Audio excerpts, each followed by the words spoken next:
निपुण भारत, निपुण भारत।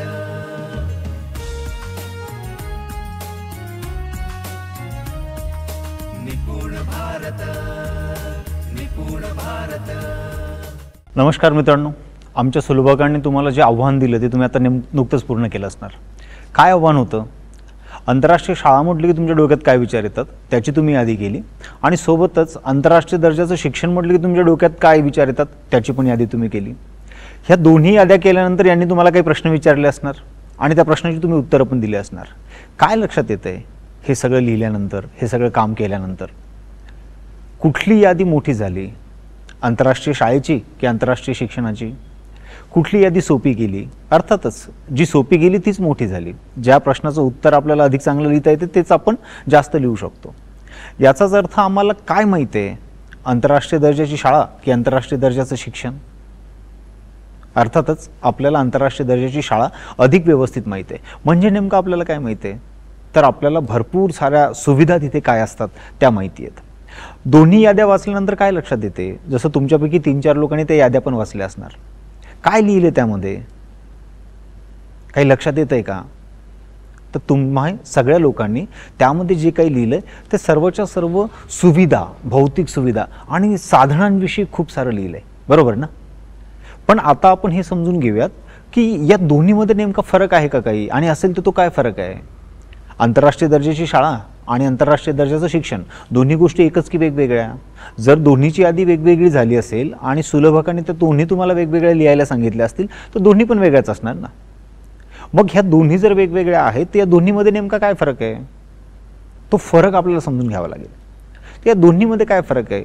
दोन्हीमध्ये फरक आहे, एक जी तुम्ही यादी केली ती यादी आहे आंतरराष्ट्रीय दर्जाच्या शाळेची, आणि त्यामध्ये सर्वच्या सर्व साधनांची यादी आहे। बघा, एकदा तुम्ही जी यादी नजर केली त्यावर नजर फिरून बघा, त्यामध्ये सर्वच्या सर्व तुम्ही साधनांविषयी लिहिलंय, साधनांची यादी केलेली आहे। बर, आणि आंतरराष्ट्रीय दर्जाची शिक्षण यामध्ये तुम्ही काय केलंय? तर यामध्ये तुम्ही साध्यांच्या काही गोष्टी लिहिलेल्या असतील। पण याचा अर्थ सर्वांसोबत असंच झालं असेल असं नाही।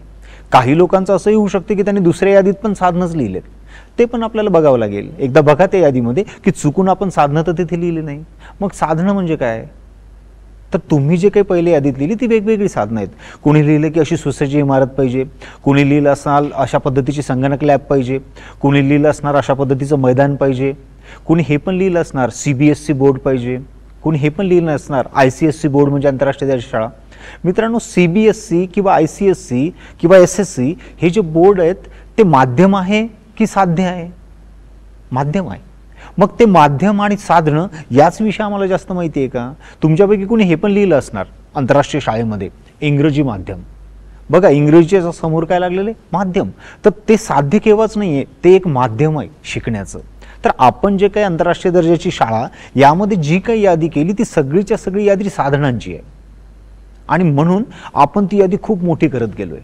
आणि आंतरराष्ट्रीय दर्जाचं शिक्षण यामध्ये साधनं येणार नाहीत, यामध्ये साध्य येतील। पण मग ते साध्य आपण काय लिहिलेत? आपण जे लिहिले ते खरंच पर्याप्त आहेत का? आपण जे लिहिलेत ते खरंच पूर्ण आहेत का, की त्यामध्ये अधिक चांगला विचार करण्याची गरज आहे? तुम्ही सांगितलेल्या उत्तराप्रमाणेच तुम्हाला पहिली यादी करायला सोपी गेली, दुसरी यादी करायला कठीण गेली। याचा अर्थ काय?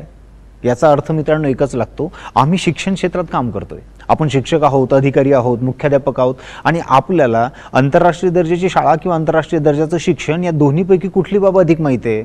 तर पुराव्यानिशी सांगता येईल आपल्याला पहिली बाब अधिक माहिती आहे। याचाच अर्थ आपल्याला साधनं माहीत आहेत, आम्हाला साध्य काय ते माहीत नाही।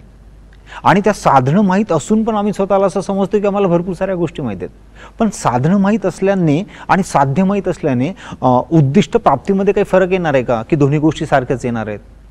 मित्रांनो, खूप मोठा फरक येणार आहे। जेव्हा तुम्ही फक्त साधनावर फोकस करता तेव्हा तुमचं साध्य बाजूला गेलेलं असते। बघा ना, तुमचा मुलगा मुलगी शाळेत जेव्हा तुम्ही तिला प्रवेश देण्यासाठी नेलं किंवा एखाद्या शाळेमध्ये तुम्ही तिला प्रवेश दिला तेव्हा त्या शाळेमध्ये तुम्ही काय बघितलं? आंतरराष्ट्रीय दर्जाची शाळा बघितली की आंतरराष्ट्रीय दर्जाचं शिक्षण बघितलं? तर मित्रांनो, तुम्ही जी काही यादी केली ते तुम्ही बघितलेल्या अनुभवाच्या आधारे केलेली आहे, आणि आपला सगळा अनुभव आपल्याला हाच सांगतो की आम्हाला साध्यावर कमी आणि साधनाबाबत आम्हाला जास्त माहिती आहे।